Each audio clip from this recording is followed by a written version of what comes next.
mata todas as crianças de 2 anos para baixo. Por quê? Porque tem crianças que com 1 ano já tem cara de 2 anos. Com 1 ano e meio já tem cara de 2 anos. E tem criança raquítica que tem 1 ano, que tem 2 anos de idade, ou 2 anos e meio, e já tem cara de 2 anos. Tem 2 anos e tem cara de que tem 1 ano e meio, quer dizer, não tem muito desenvolvimento.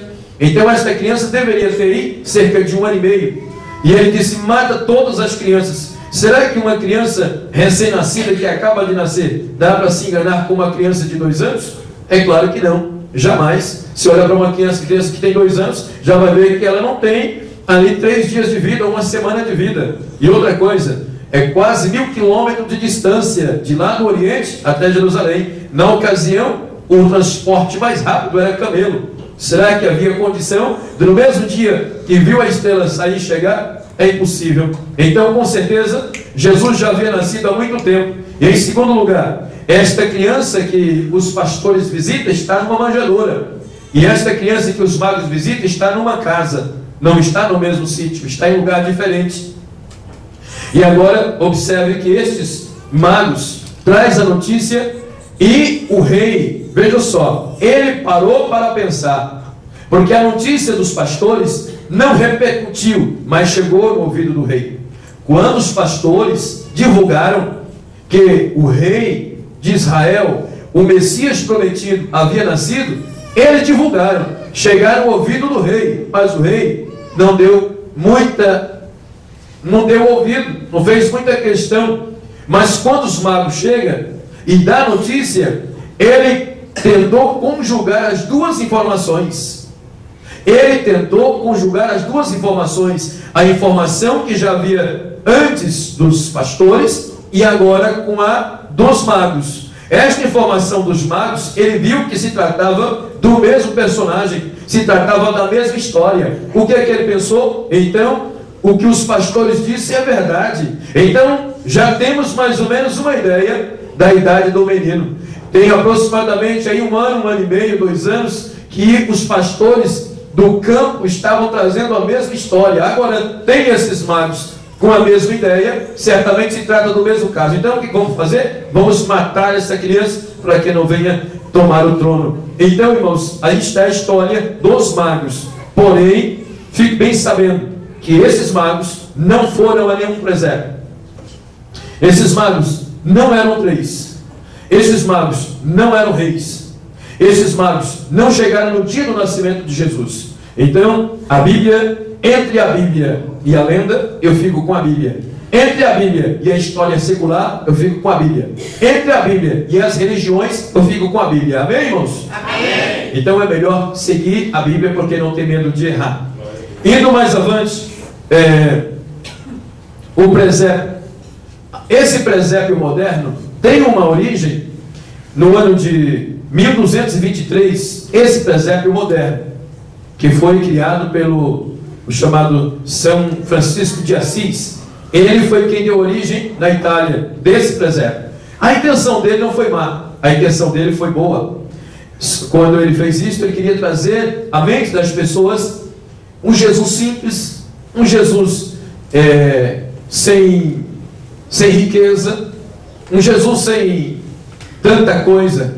Ele pegou, diz a história, que ele pegou realmente um burro e levou para uma caverna na Itália, e lá pegou palha e fez um cenário, mas não havia nenhum personagem, não havia a figura de um José, não havia a figura de uma Maria, não havia a figura de uma criança, não havia nada disso. O Jesus que ele se revelou se espelhou para fazer aquele cenário teatral, foi um Jesus histórico e não um Jesus pessoa física. Não, ele não pegou uma criança, usou esse cenário, só que isso foi se alterando e aí foi tomando um outro rumo. Então o presépio, na verdade moderno, foi criado desta forma pelo São Francisco de Assis no ano de 1223, também pela Igreja Católica.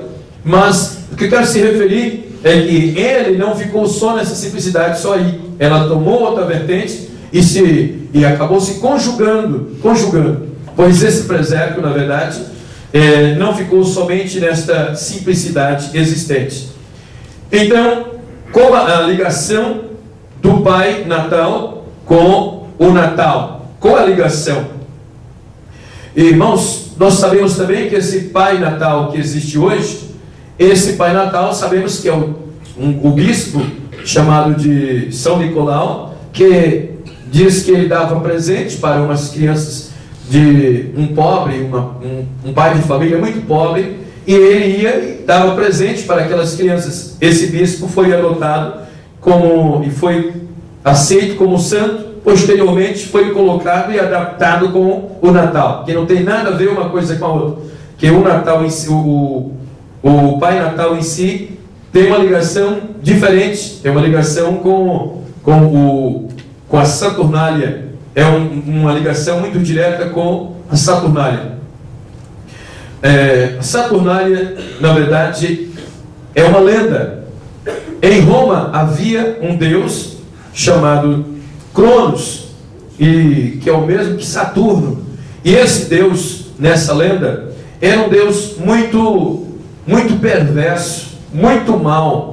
Ele tentou matar o seu pai, e até tentando vencer o seu pai, e era mau quando ele percebia que os seus filhos estavam também querendo tomar o seu trono. Ele matou todos os seus filhos, e para poder conseguir criar um filho, a sua esposa, ao nascer um filho, simplesmente se escondeu, se ausentou e deu à luz um outro filho para ser realmente preservado.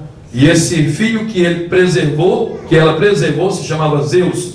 E na luta de Zeus com Cronos, que é o Saturno, Zeus acabou ficando como o deus celeste, o deus do espaço, e o Cronos, veja só, passou a ser o deus do subsolo, que é o Saturno.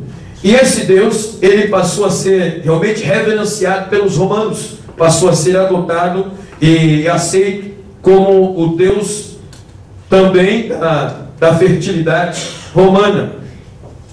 Saturno ou Saturnália era uma festa celebrada pelos romanos no mês de dezembro, e os escravos nesta ocasião se sentiam livres e tinham liberdade para ficar no meio os escravos se tornavam como se fossem livres, tinha toda a liberdade de festejar essa festa de Saturno junto com os livres, saía da escravidão por uma semana de festa. E essa festa ela tinha início com grandes, com muitas comidas, com grandes banquetes, ou seja, com glutonaria. É exatamente aí onde que tem mais, onde tem a base fundamental da chamada ceia. Tem nada a ver com o dia do nascimento de Jesus. O que tem a ver? A ceia. O que tem a ver com comedeiras, com bebedeiras, com o nascimento de Jesus. Não tem nada ligado uma coisa com a outra. Isso, na verdade, a palavra, essa festa de banquete, nós encontramos na Bíblia entre os pagãos.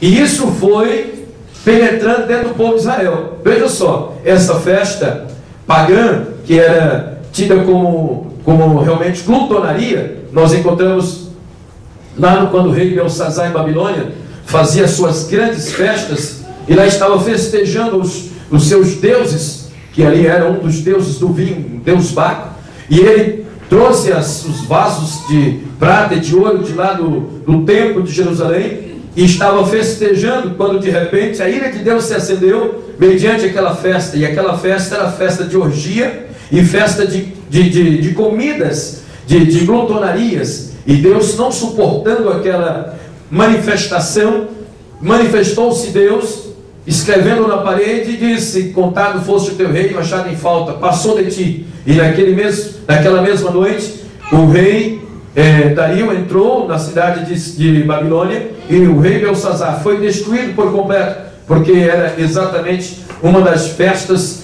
de orgia e também de glutonaria. E esta festa pagã, ela era muito comemorada. Eles, para fazer festa e comemorar os seus deuses, eles chegavam nessas festas e comiam tanto, e depois eles jogavam para fora, ia lá, jogavam fora a comida para voltar a comer de novo, porque comer demasiadamente, era um sinal de adoração ao seu Deus. Por isso que a Bíblia condena a glutonaria.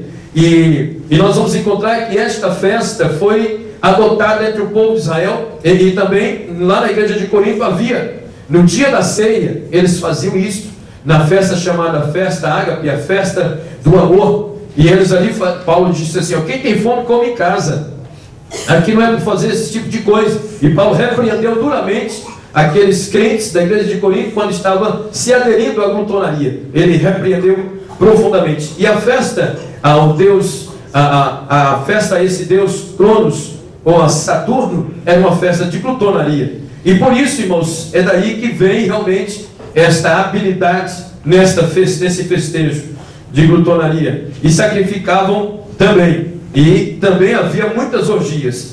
Os festejos, os que faziam a festa, eles se cumprimentavam com a palavra Ion, e também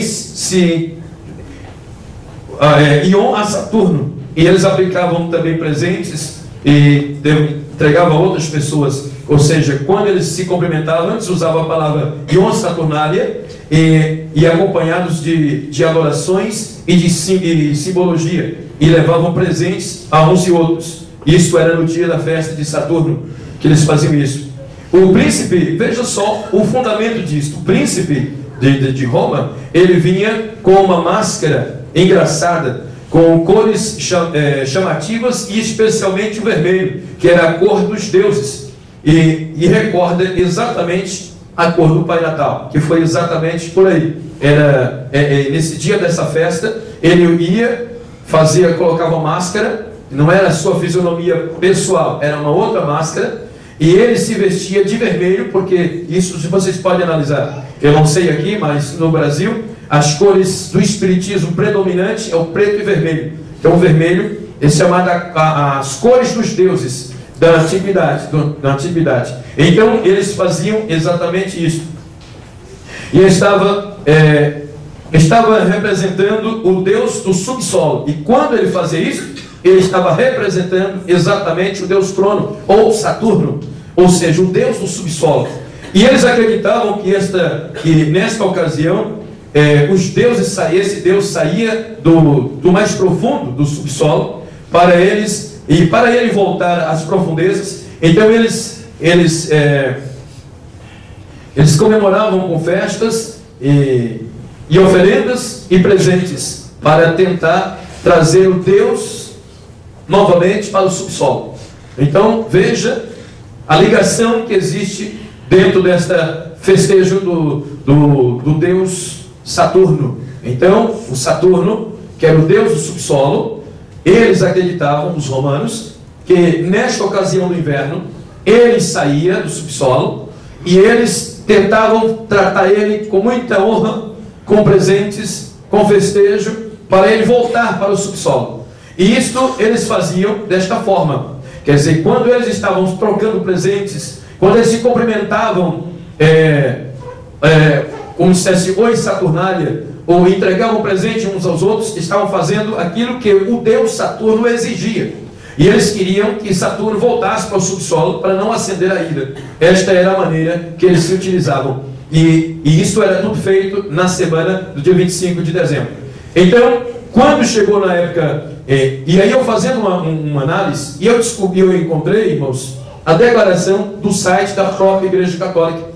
A própria Igreja Católica fazendo esta referência, fazendo esta demonstração, que veio exatamente isso que eu estou falando aqui, eu peguei do site da própria Igreja Católica, falando que era exatamente a ligação com o paganismo. E aí foi aonde que eu achei um pouco mais complicado. E as luzes é realmente a festa de Deus, do Deus Sol. Essa festa do Deus Sol que eles comemoravam, que era como se fosse o Deus Sol, que na época do inverno